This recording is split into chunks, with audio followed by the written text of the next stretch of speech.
Election سے پہلے پیس bowling کرتا تھا، اب سپن کرتا ہوں۔ سمجھدار کپتان، سمجھدار کھلاڑی وہ ہے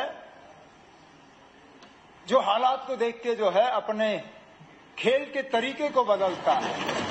پیس بولنگ کر رہا تھا کیونکہ اس وقت آسٹریلیا کی گرین پچ تھی، تھوڑا پیس کا فائدہ ہوا تو پیس کیا۔ اب بی سی سی آئی کے سپن والے پچ پہ کھیل رہا ہوں، اب سپن کر رہا ہوں۔ مقصد یہی ہے کہ ہم جیتیں۔ ایک روایت سی بن گئی ہے، میں اپنی تقریر جو ہے کسی نہ کسی طرح منکوٹیا صاحب کی کسی بات سے شروع کر لیتا ہوں۔ میں نے اس بار چاہا تھا کہ سسٹم چینج ہو اور منکوٹیا صاحب کی تقریر کے بعد میں اس کا جواب دوں، لیکن وہ اس وقت ہاؤس میں موجود تھے نہیں اور پیٹھ پیچھے میں بات کرنا نہیں چاہتا تھا۔ انہوں نے اپنی تقریر کی شروعات میں کہا کہ کیونکہ میں نے اس سے پہلے کہا تھا کہ شاید کرکٹ کھیلنے آئے تھے، فٹ بال کھیلا، یا فٹ بال کھیلنے آئے تھے کرکٹ کھیلا، جو بھی کہا، انہوں نے کہا کہ میں الیکشن سے پہلے پیس بولنگ کرتا تھا، اب سپن کرتا ہوں۔ صحیح بات ہے نا، بالکل آپ نے بالکل صحیح کہا، کیونکہ سمجھدار کپتان، سمجھدار کھلاڑی وہ ہے جو حالات کو دیکھ کے جو ہے اپنے کھیل کے طریقے کو بدلتا ہے۔ میں نے گیم نہیں بدلا، میں نے گیم نہیں بدلا، میں آج بھی وہی سفید کرکٹ کے کپڑوں میں ہوں۔ پیس بولنگ کر رہا تھا کیونکہ اس وقت آسٹریلیا کی گرین پچ تھی، تھوڑا پیس کا فائدہ ہوا تو پیس کیا۔ اب بی سی سی آئی کے سپن والے پچ پہ کھیل رہا ہوں، اب سپن کر رہا ہوں۔ مقصد یہی ہے کہ ہم جیتیں۔ گیم نہیں کھیلا نا، ہم وہ لوگ نہیں ہیں جو شروعات فٹ بال سے کریں پھر خاتمہ جو ہے کسی اور کھیل سے کریں۔ کرکٹ کھیلنے کے ارادے سے آئے ہیں، اوپر والے کی چاہت رہی تو میچ جیت کے ہی یہاں سے 5 سال کے بعد نکل جائیں گے۔ اب میری ایک پریشانی یہ بن گئی ہے کہ بات کروں تو کس انداز میں کروں، کیونکہ اگر دیکھا جائے سیاسی تقریر میں نے ایل جی صاحب کے خطبے کے ڈسکشن کے بعد جو جواب دیا، سیاسی باتیں میں نے ان میں کی، بجٹ کے حوالے سے بات جو کرنی تھی وہ بجٹ کی تقریر میں کی۔ اب تو ویسے مجھے صرف گرانٹس پہ بولنا تھا، لیکن اپوزیشن بینچز کے طرف سے کچھ ایسی باتیں آئیں، مجھے اسپیکر صاحب ایسا لگتا ہے کہ کوئی بھی تقریر یہاں تیار کر کے آنا فضول ہے، کوئی مقصد ہی نہیں ہے، کیونکہ آخرکار زیادہ تر ان کی باتیں جو ہے 2-3 ایشو پہ ہی آئیں گی۔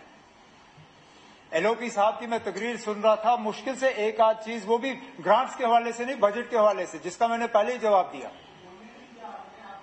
نا۔ میں طے نہیں کرتا ہوں کون بولتا ہے نا۔ اب چلیے،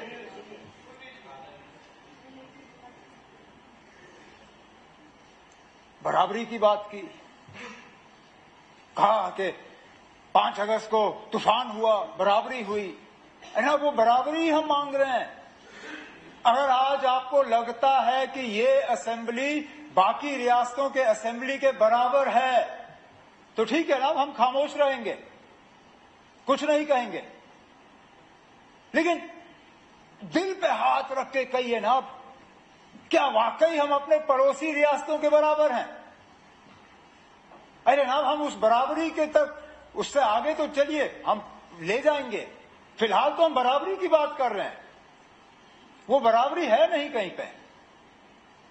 پھر بات آتی ہے کہ ہم لوگ جو ہے مہاراجا کا اپمان کرتے ہیں، جب آپ کے پاس اور کچھ رہتا نہیں ہے کہنے کے لیے، پھر وہی الزام ہمارے خلاف۔ جناب کہاں پہ، کدھر تھے؟ جناب آپ تھے، آپ ہاؤس میں تھے نہیں اس وقت، شاید پٹھانیہ صاحب ہیں، آپ تھے نہیں۔ آپ کے بولنے سے پہلے 50 آنریبل ممبروں نے تقریر کی اور ایک بھی تقریر میں نے مس نہیں کی۔ آپ موجود نہیں تھے، میں موجود تھا. پٹھانیہ صاحب نے لمبی تقریر کی مہاراجا صاحب کے حوالے سے. اب میں کہاں سے جواب شروع کروں؟ پھر یہ اس بات پہ آتا نا، آپ بتائیے نا کہاں پہ اپمان؟ جو میں نے پہلے بات کی، نقشہ آپ نے بدلا. جو مہاراجا صاحب نے اسٹیٹ سبجیکٹ کے قانون چھوڑے وہ بھی آپ نے بدلے. ہم نے کوئی نام نہیں بدلا. پٹھانیہ صاحب وکیل ہیں، مجھے بتائیے نا 2019 سے پہلے آپ کس قانون کے تحت یہاں عدالت میں پریکٹس کرتے تھے؟ رنویر پینل کوڈ، وہ کس کے نام پہ؟ مہاراجا رنویر سنگھ. آج کس قانون کے تحت آپ پریکٹس کرتے ہو؟ نئے قانون. تو نام پھر ہٹا دیا نا، نام پھر ہٹا دیا. تو اپمان ہم کرتے ہیں یا آپ کرتے ہیں، یہ آپ سوچئے نا. اب لیکن میں پھر اس بات پہ آتا ہوں، میرا کوئی ارادہ نہیں تھا کہ میں اس چیپٹر کو چھیڑوں. لیکن جب بار بار آپ ہمارے خلاف یہ الزام لگاتے ہو تو کہیں نہ کہیں ان کا جواب ہمیں دینا ہی پڑے گا. اب ایک بھارت کی بات کی، ایل او پی صاحب نے کہا کہ اگر 4 ہریانہ کے لوگ آ کے یہاں کام کریں تو کیا ٹھیک ہے نا؟ بالکل اچھا ہے. یہی سبق آپ ذرا ہمارے پڑوسی ریاستوں میں دے دیجئے نا، ہماچل میں دے دیجئے. وہاں پہ مجھ سے پوچھئے نا آپ کتنا مشکل ہے.